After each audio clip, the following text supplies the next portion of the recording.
Hello, and welcome to Module 1, What is Crisis?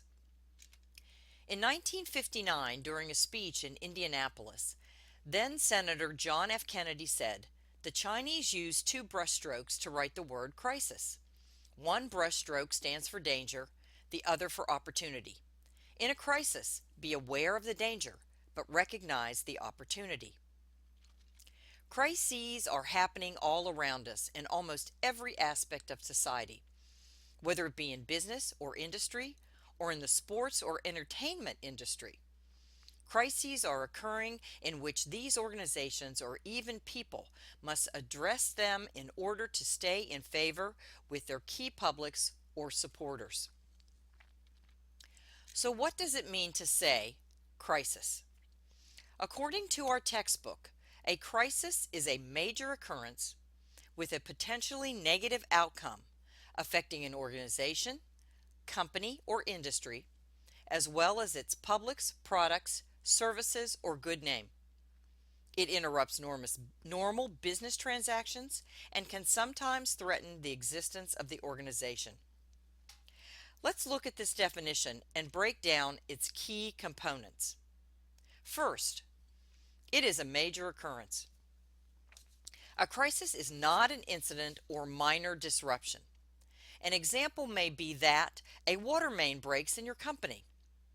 Perhaps the water is turned off and only a few toilets work.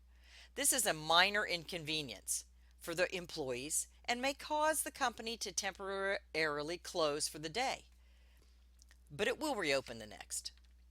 On the other hand, if the water main breaks and the first floor of your organization is completely flooded with 3 to 5 feet of water, computers are destroyed, the electrical is damaged, the building is completely saturated, possibly causing black mold. This is a major occurrence that has not just inconvenienced the company, it may cause the organization to shut down for days, weeks, or even forever, depending on the financial means of the company. Next, it has a potentially negative outcome. Even though then Senator John Kennedy said to recognize the opportunity of crisis, most crises are not positive for the company and its key publics. Crises can bring negative media, cause a downfall in stocks, and hurt the image of the company. Third, it interrupts normal business transactions.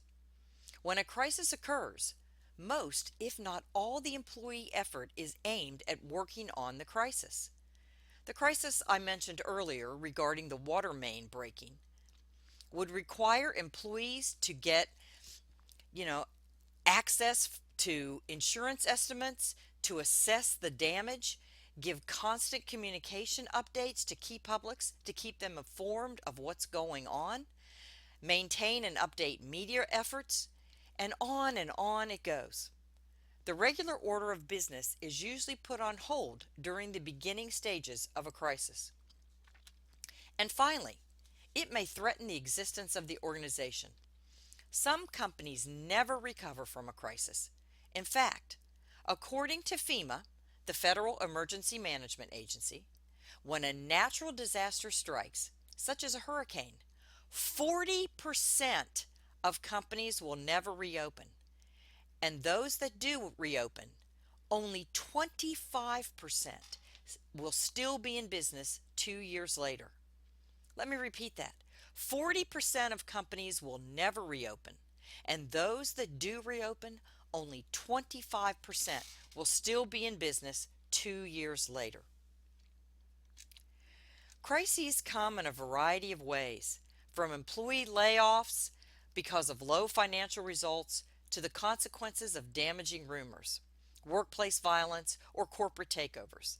The list shown on the screen is not all inclusive, but gives you an idea of the various types of crises that can occur to a business. So when preparing for a crisis, we must understand some key terms that coincide with the preparation and the recognizing of a crisis situation. The first is crisis management. Crisis management is a strategic process of planning for a crisis that removes some of the risk and uncertainty and thereby allows the company to be in greater control of its own destiny. What this means is that companies take a step by step approach to plan for crises that may occur. Many businesses will plan for a natural disaster such as a hurricane. In their plan, they address the building location. Will it flood? What will they do with the equipment? What will the protocol be for sending employees home? And what will they tell their customers? By planning in advance, these companies have control over what is being said and what is being done. We can't always stop a crisis from occurring, but we can plan ahead for our reaction to it and our responses. Crisis communication is also important. Crisis communication is the communication between the organization and its various publics prior to, during, and after the negative occurrence. The communication is designed to minimize any damage to the company's image and reputation. This is where public relations comes into play. The messages we craft and send to our key publics, such as the employees, stockholders, customers, and the media, must be strategic and planned in advance so that it coincides with the crisis management plan.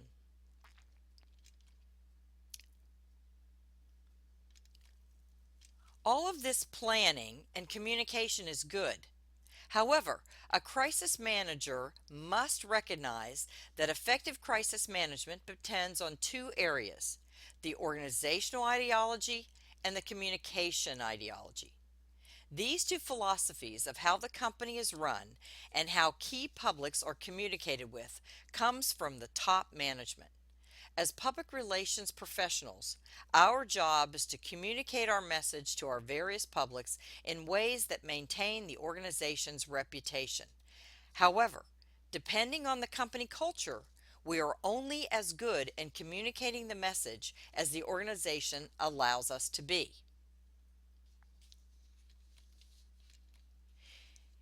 In studying crisis, our textbook breaks crisis management down into 5 areas: detection, prevention and or preparation, containment, recovery, and learning.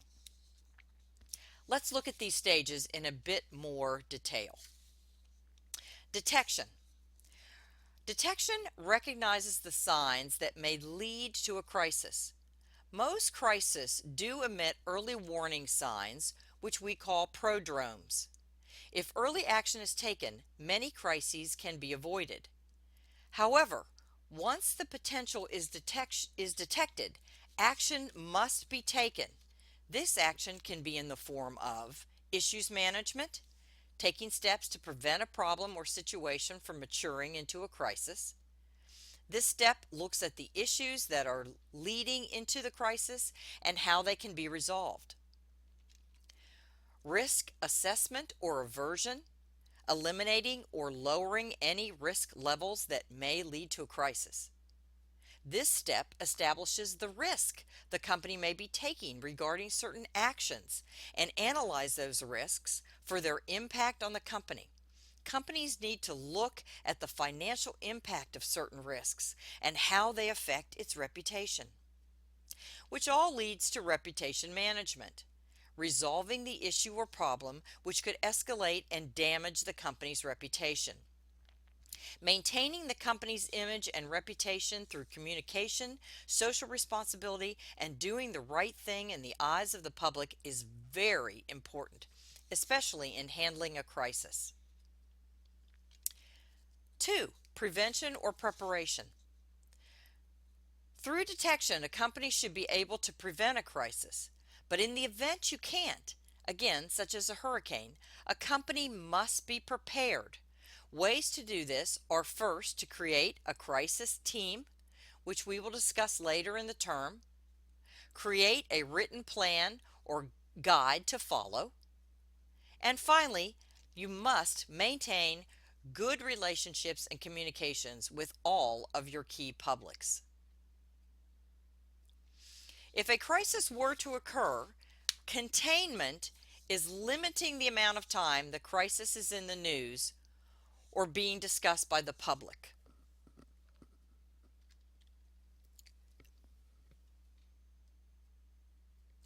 The longer a crisis is on the front page, so to speak, the more damage to reputation your company will suffer.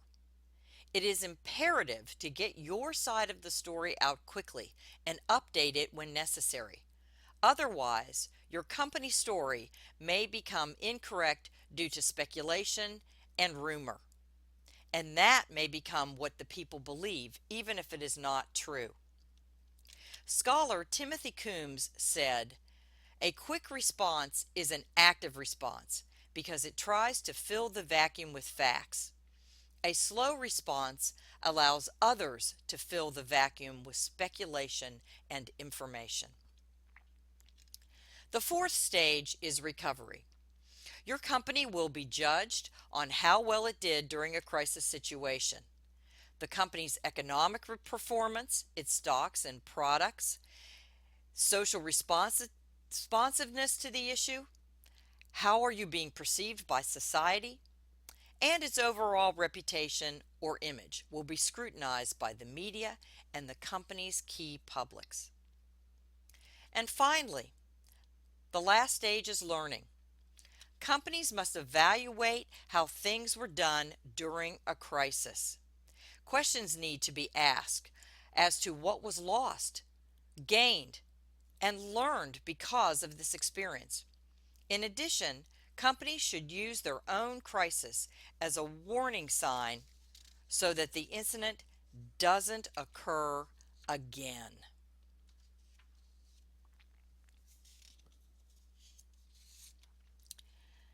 In closing, billionaire Warren Buffett from Berkshire Hathaway said, "It takes 20 years to build a reputation and 5 minutes to ruin it." If you think about that, you'll do things differently.